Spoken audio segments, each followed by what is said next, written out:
Welcome to Scrapbook My Life, where I tell you an embarrassing story to save you from making the same embarrassing mistakes I did.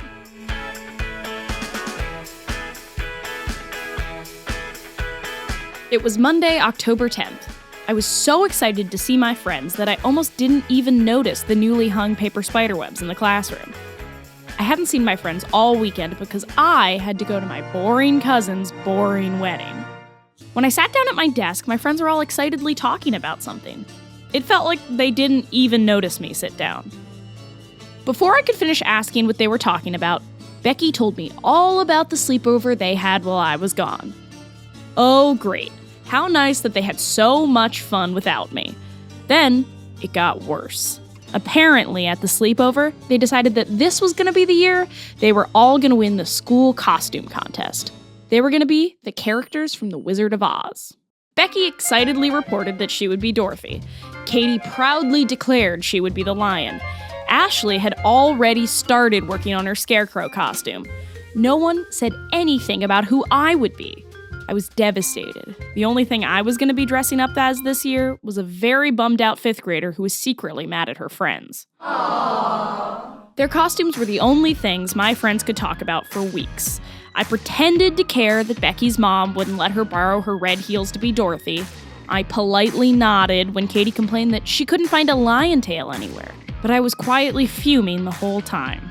After what felt like 6 years, Halloween was finally here. I dug a pair of cat ears out of a box in my closet and went to school as a very bummed out 5th grader in cat ears. I got to school, bracing myself to see all my friends having so much fun in their group costume that I was not a part of. My friends ran up to me. "We need you to be the Tin Man," Katie yelled. "We won't qualify for the group costume award unless we have 4 people," Becky added. Oh, of course now that they needed me, they wanted me to be the Tin Man. I told them that I didn't want to be the Tin Man because they had totally forgotten about me after I had to miss one sleepover.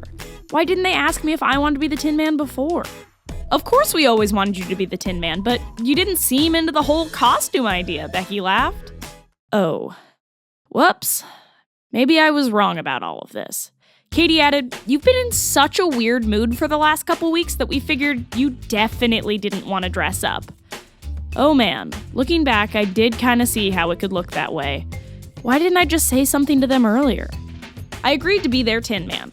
We all ran to the art room, determined to find some way to make a Tin Man costume in 20 minutes.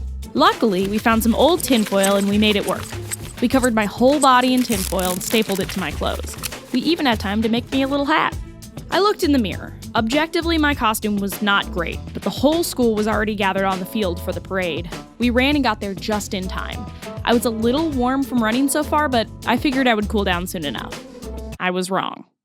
I'm from California, and even though it was Halloween, it was 90 degrees outside, and much hotter inside my tinfoil costume. But this was our day. My friends had been so excited for the parade. I was determined to push through. I dragged myself and the now sweaty tinfoil over the finish line. It was worth it. My friends and I did it. We won Best Group Costume.